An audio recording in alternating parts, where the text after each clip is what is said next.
Good evening. Welcome to South Asia Newsline. I'm Lipakshi Khurana. Here are the top stories we're tracking for you on Monday, the 26th of September. Infiltration bid foiled near Pakistan border in India's Jammu and Kashmir. 2 terrorists neutralised. Activists in Geneva highlight Pakistani atrocities in Balochistan and Sindh. And freedom of expression cannot be abused, Sri Lanka tells UN amid protest curbs. And now for all the details. Security forces foiled an infiltration bid by neutralising 2 terrorists along the border with Pakistan in Kupwara district of India's Jammu and Kashmir territory, Indian Army officials said on Monday. A huge cache of arms and ammunition was also recovered from the possession of the slain terrorist. Security forces neutralised 2 terrorists, thwarting an infiltration attempt on Sunday along the de facto border with Pakistan in Kupwara district of India's Jammu and Kashmir, Indian Army officials said on Monday.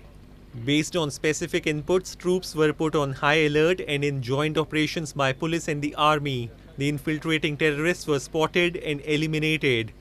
A huge cache of arms and ammunition, including 2 AK-47 rifles and grenades, was also recovered from their possession. Identification of the slain terrorists was being ascertained, Kashmir police said in a tweet.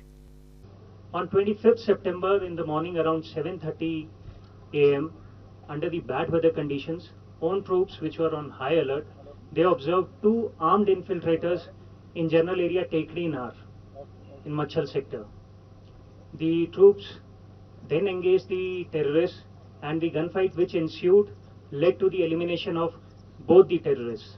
This comes nearly a month after security forces foiled multiple infiltration attempts by terrorists from Pakistan's side. India has long accused Pakistan helps terrorists infiltrate across the border to spread unrest in Kashmir Valley. Islamabad, however, denies the allegations. And in news from Pakistan, Pakistan's Finance Minister Miftah Ismail has stepped down from his post, making way for senior PML-N leader Ishaq Dar to become the country's new financial czar. Dar served as Finance Minister when Nawaz Sharif was Prime Minister and has been in exile in Britain for the past 5 years, evading corruption charges. Pakistan's Finance Minister Miftah Ismail on Sunday stepped down from his post to make way for senior PML-N leader Ishaq Dar to take over the reins of the country's cash-strapped economy.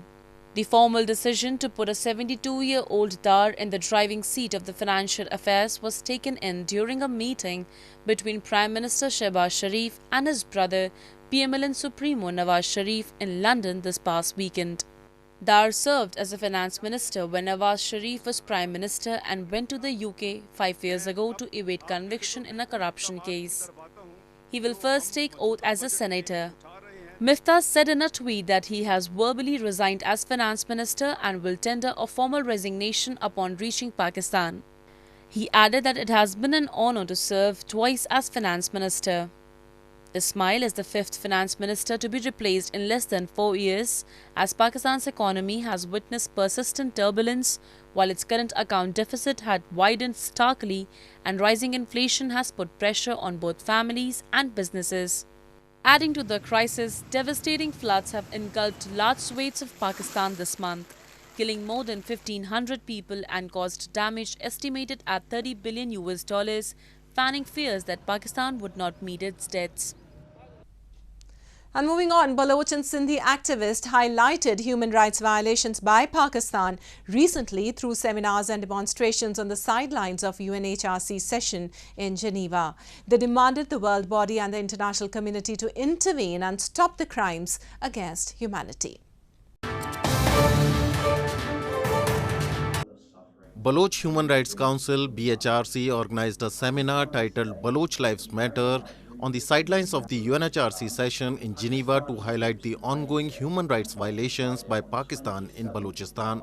They emphasized that the Baloch people are facing enforced disappearances and fake encounters every day under Pakistani occupation, and also raised concern over several cases of extrajudicial killings and rapes, terming it all a genocide.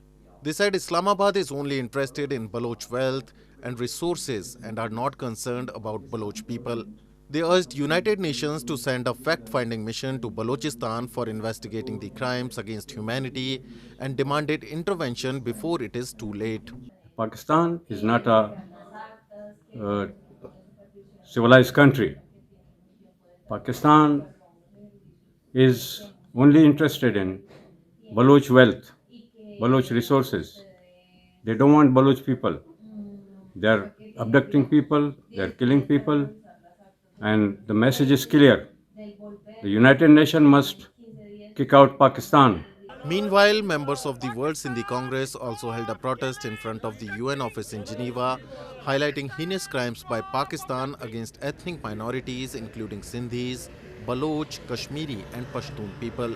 The activists also blamed Pakistan's mismanagement and criminal negligence has also led to the unprecedented floods in Sindh, displacing millions. They blamed Islamabad for blocking natural flows of rivers. There is a climate element, but it's a man-made disaster, they said. In news from Nepal, Nepal's Supreme Court has issued a show-cause notice to President Bidya Devi Bhandari after writ petitions were filed against her for not authenticating the citizenship bill passed by the country's parliament within a deadline of 15 days. The president's move has been termed unconstitutional by top leaders of the ruling coalition. The Supreme Court of Nepal on Sunday issued a show-cause notice to the office of President Bidya Devi Bhandari for not authenticating the citizenship bill passed by both the houses of the parliament. 5 separate writ petitions were filed last Thursday against the office of the president, as the president cannot be directly indicted in any case. The petitioners have claimed that Bhandari did not fulfill her constitutional obligations by refusing to ratify it within the stipulated deadline of 15 days. Protests were also witnessed last week over Bhandari's decision, which top leaders of the ruling centre-left alliance have said has deprived many Nepalis of their right to citizenship. Although the Constitution of Nepal says the children of parents who have acquired citizenship by birth will get citizenship by descent, thousands of youth are deprived of citizenship and voting rights for a lack of law. It also proposes citizenship to Nepalis who are citizens of foreign nations to do business and conduct economic activities in the country. The apex court has ordered the president's office to reply within 15 days. And moving on, Sri Lanka's Foreign Minister Ali Saabri told the UN General Assembly this past weekend that his government unconditionally recognizes the fundamental right to the freedom of expression, which is sacrosanct and must not be abused. The remarks came amid protest curbs back home while the island nation grapples with its worst economic crisis.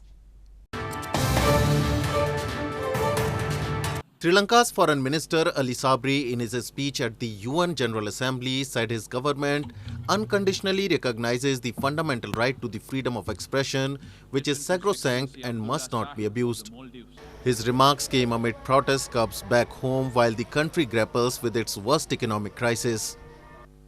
Local media reported President Ranil Wickremesinghe has taken a tough stance against protesters who forced his predecessor Gotabaya Rajapaksa to flee and resign, and ordered last Friday that demonstrations near key institutions, including his office, would be banned. Ali Saabri said legislative measures and law enforcement mechanisms were necessary to counter terrorism and radical ideologies. As he noted, Sri Lanka has been a victim of terrorism for several decades. We unconditionally recognize the fact that one has the fundamental right to freedom of expression, which we all treat as sacrosanct. However, we also be appreciated that this freedom must be within the constitutional order and must be exercised having regard to one's fundamental duty to express oneself within the confines of the law. Hundreds of people took to the streets of Sri Lankan capital on Saturday against the government's curtailing of protest rights, confronting riot police, tear gas and water cannons as authorities tried to keep them under control. The protesters were also calling for the release of pro-democracy activists who have been detained since they occupied key government buildings in July, as they demanded a change to the governance system. And people in both Bhutan and India have welcomed the recent reopening of the border between the two countries after more than 2 years. Bhutan shut its border to visitors in March 2020 after detecting its first case of COVID-19. The Himalayan kingdom now looks to boost tourism, a major source of income, to help revive the local economy. People on both sides have welcomed the move as Bhutan reopened its border with India for visitors last Friday after more than 2 years due to the COVID-19 pandemic, hoping to revive the local economy. The Bhutan government has introduced its new sustainable development fee on tourists. Indians, Bangladeshis and Maldivians will be charged a fee of $15 per day, while citizens of other countries will have to pay $200 per day to visit Bhutan. Officials say the fees would be spent on projects to boost tourism and maintaining the environment. उस time में बहुत दिक्कत हो गया था, बहुत सामान के लिए और आदमी इधर-उधर जाने के लिए बहुत दिक्कत हो गया था। अभी खोल के तो एकदम अच्छा लग रहा है, क्योंकि फिर से ना हम लोग को नीचे जाने के चांस मिल रहा है, नीचे से कुछ खरीदने के चांस मिल रहा है, ओपनली जा सकता है, नीचे का आदमी भी इधर ओपनली आ सकेगा। सिर्फ हम लोगों को आइडेंटिटी प्रूफ दिखाना पड़ेगा। Wedged between China and India, Bhutan, known for its natural beauty and ancient Buddhist culture, shut its borders in March 2020 to visitors, a major source of income, after detecting its first case of COVID-19. Visitors had contributed about $84 million on average each year to the economy for the 3 years before the pandemic hit. The constitutional monarchy of fewer than 800,000 people has reported just over 61,000 infections and only 21 deaths. But the $3 billion economy contracted in the last 2 fiscal years, pushing more people into poverty. And devotees across India on Monday offered prayers in temples of Hindu goddess Durga to celebrate the beginning of Navratri, or 9 nights festival. The festival is celebrated in honor of the 9 manifestations of the goddess, which symbolize the triumph of good over evil. Devotees across India thronged temples on Monday on the first day of the Hindu festival of Navratri, or 9 nights festival, when majority Hindus worship goddess Durga in all her manifestations. Serpentine queues were witnessed outside the hilly cave shrine of Vaishno Devi in northern Katra town since early morning, as devotees flocked in huge numbers to pay obeisance. During the festival, devotees worship Durga's 9 incarnations in order to obtain her blessings. There is a goddess manifestation linked with each day of Navratri. Sir ji 2-3 साल से regular आते हमारे गांव के 10-12 बंदे आते और दर साल हम ऐसा नया ऊर्जा और नया उमंग लेके आते हैं और दर साल एकदम बहुत ही खुश होता दिल से और पूरे साल भर उसकी एनर्जी रहती है। तो आज का दिन ही क्यों चुना गया? आज का पूरा साल से हम आज के दिन का इंतजार करते हैं। Similar scenes were witnessed in northern Varanasi city, where devotees offered flowers to idols of the goddess. Many devotees also observe fasts and some restrict their diet to fruits and vegetables, spurning meat, onions and garlic during this 9-day period. यहाँ का दुर्गा जी का बहुत महत्व है। यहाँ की 9 दिन permanent पूजा होती रहती है यहाँ पे और श्रद्धा लोग श्रद्धा पूजा पाठ करते हैं यहाँ पे 9 दिन चहल पहल बनी रहती है।